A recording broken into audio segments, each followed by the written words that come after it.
కానీ మా 6 ఎమ్మెల్యేలని 6 ఎమ్మెల్సీలు మాత్రం ఈ పార్టీ ఫిరాయింపు నిరోధక చట్టానికి తూట్లు పొడుస్తూ ఇవాళ వాళ్ళ పార్టీలో చేర్చుకున్నారు. రుణమాఫీ ఎక్కడ పోయింది? రైతు భరోసాకి అతి లేదు గతి లేదు. అందుకే ఇవాళ కాంగ్రెస్ పార్టీ చేస్తున్న దివాలాకోరు రాజకీయం ఏదైతే ఉందో పార్టీ ఫిరాయింపుల విషయంలో దాన్ని జాతీయ స్థాయిలో ఎండగట్టడానికే ఢిల్లీకి వచ్చాం. వచ్చిన తర్వాత గత 3-4 రోజులుగా ఇక్కడ న్యాయ నిపుణులతో రాజ్యాంగ నిపుణులతో మా పార్టీ ఎంపీలు గౌరవనీయులు మాజీ మంత్రి హరీష్ రావు గారు నేను అందరం కూడా 5-6 కూర్చుని వారితో చర్చించిన తదుపరి మీకు కొన్ని విషయాలు కూడా నేను చెప్పాలి. వాళ్ళు ఎంత నిస్సిగ్గుగా ఎంత నిర్లజ్జగా కాంగ్రెస్ ముందుకు పోతుందంటే స్వయంగా ముఖ్యమంత్రి Revanth Reddy Telangana CM gets AICC nod to induct more BRS MLAs అంటే ఇక్కడికి వచ్చి వాళ్ళ అధిష్టానం అనుమతి తీసుకొని మరిన్ని ఫిరాయింపుల్ని ప్రోత్సహించడానికి రేవంత్ రెడ్డి గారు ముందుకు పోతున్నారు. అందుకే ఢిల్లీ ఎందుకు వచ్చాము అంటే పాత్రధారి హైదరాబాద్లో ఉన్నారు కానీ సూత్రధారులు ఇక్కడ ఉన్నారు, ఢిల్లీలో ఉన్నారు. అందుకే ఢిల్లీకి వచ్చినాం.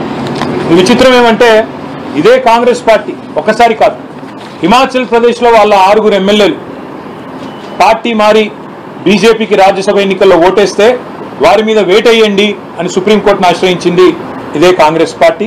వారిని అనర్హులుగా ప్రకటించండి అని వెలువెడుతున్నది ఇదే కాంగ్రెస్ పార్టీ. సుప్రీంకోర్టు దాకా వెళ్ళి ఒక ఎమ్మెల్యే గారు మణిపూర్లో ఆనాడు శ్యామ్ నాయక్ అనే ఎమ్మెల్యే శ్యామ్ కుమార్ అనే ఎమ్మెల్యే బీజేపీలో చేరి మంత్రి పదవి తీసుకుంటే ఆయన అనర్హుడుగా ప్రకటించేదాకా సుప్రీంకోర్టులో కూడా పిటిషన్లు వేసి కొట్లాడి ఫైనల్గా సుప్రీంకోర్టు నుంచి కూడా తీర్పును తీసుకొచ్చింది కాంగ్రెస్ పార్టీ. అది ఏం తీర్పు తెచ్చారు? 3 నెలలు చాలు స్పీకర్ గారికి, 3 నెలలు మాత్రమే కాల పరిమితి డిస్క్వాలిఫికేషన్ పిటిషన్ మీద నిర్ణయించడానికి అనేది కాంగ్రెస్ పార్టీ పిటిషన్ మీద సుప్రీంకోర్టు ఇచ్చిన తీర్పు. హర్యానాలో ఒక కాంగ్రెస్ ఎమ్మెల్యే కిరణ్ చౌదరి గారు బీజేపీలోకి పోతే అక్కడ స్పీకర్కు పిటిషన్ ఇచ్చారు, న్యాయ పోరాటం చేస్తున్నారు, వారిని అనర్హులుగా ప్రకటించాలని. మహారాష్ట్రలో కాంగ్రెస్ ఎమ్మెల్యేల మీద బీజేపీ పడితే అక్కడ ఏక్నాథ్ షిండే గారి శివసేన పడితే అక్కడ ప్రదేశ్ కాంగ్రెస్ కమిటీ అధ్యక్షుడు బాలాసాహెబ్ తొరాట్ గారు అంటారు సామధాన భేద దండోపాయాలు ప్రయోగించి ఈ రాష్ట్ర ప్రభుత్వం మా ఎమ్మెల్యేలను గుంజుకుంటుందని చెప్తారు. ఇక రాహుల్ గాంధీ గారు అయితే మరింత విడ్డూరం. ఆయన గోవాలో తమ కాంగ్రెస్ పార్టీ అభ్యర్థులతో శపథాలు చేయించారు. మీరు గెలిస్తే ఎమ్మెల్యేలు అవుతే మేము రేపు పార్టీ మారము అని శపథాలు కూడా చేయించినారు. ఇక చెప్పుకుంటూ పోతే ఇంకా వింతలు విడ్డూరాలు చాలా ఉన్నాయి.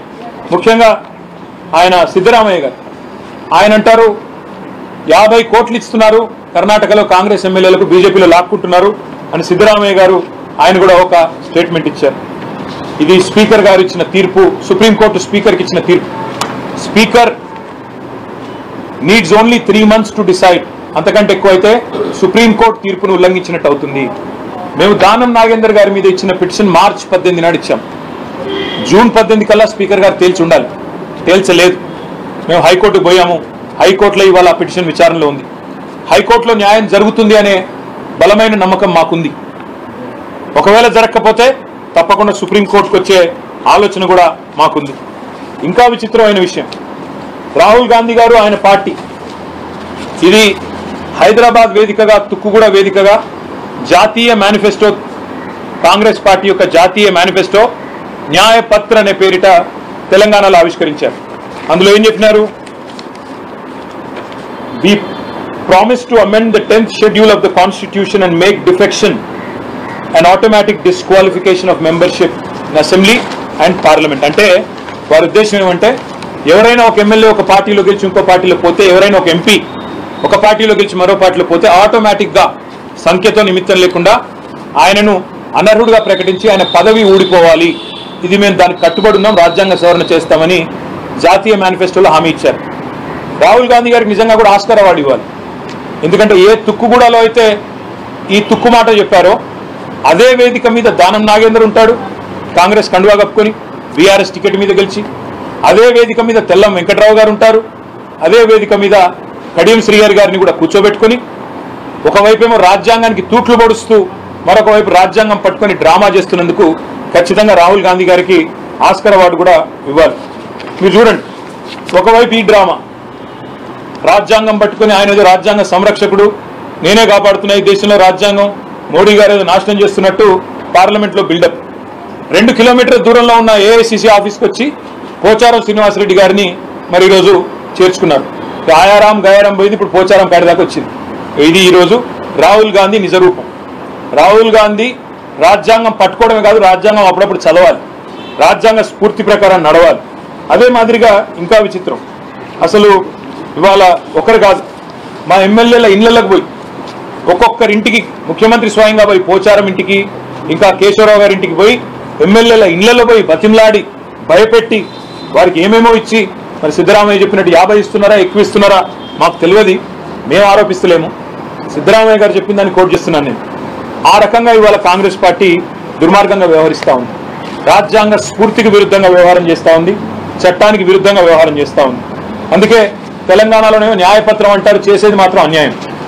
అందుకే మేము ఢిల్లీకి ఎందుకు వచ్చినామంటే కాంగ్రెస్ పార్టీ యొక్క వైఖరిని జాతీయ స్థాయిలో దేశ ప్రజలకు తెలియజెప్పాలి.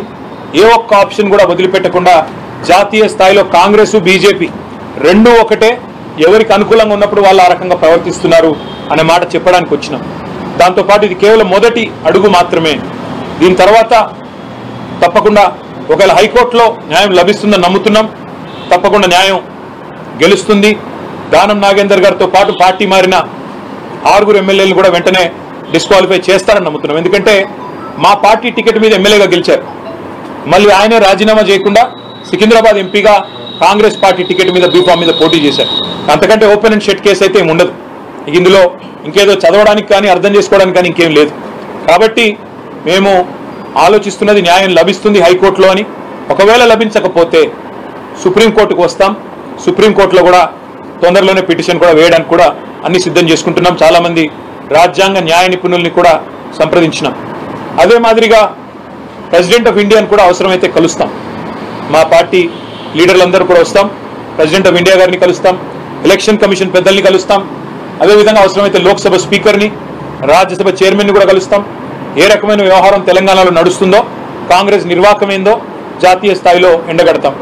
కాబోయే సెషన్ కూడా వస్తూ ఉంది 22 నుంచి 22వ తారీఖున సెషన్ ప్రారంభంగా అవుతా ఉంది. మాకు రాజ్యసభలో 4 సభ్యులు ఉన్నారు. రాజ్యసభలో కూడా ఈ అంశాన్ని లేవనెత్తుతాం. అంటే ఏ వేదిక మీద అయితే న్యాయం జరగాల్సి ఉంటుందో ఆ ఏ వేదికను కూడా వదిలిపెట్టకుండా తప్పకుండా కాంగ్రెస్ పార్టీ యొక్క దుర్మార్గాన్ని ఎండగడతాం. ఏ ఒక్క అంశాన్ని కూడా వదులుకోం. ప్రైమ్ మినిస్టర్ అని మీరు అన్నారు, ప్రైమ్ మినిస్టర్ని కలవాలన్న ఆలోచన అయితే లేదు. ఎందుకంటే కలిసినా ఏదైనా అభివృద్ధి గురించి కలుస్తాం తప్ప ఈ విషయంలో వారు చేయగలిగేది ఉండదు. కాబట్టి ఎలక్షన్ కమిషన్ కానీ ప్రెసిడెంట్ కానీ కస్టోడియన్స్ ఆఫ్ కాన్స్టిట్యూషన్ ఎవరైతే ఉన్నారో వారిని కలుస్తాము.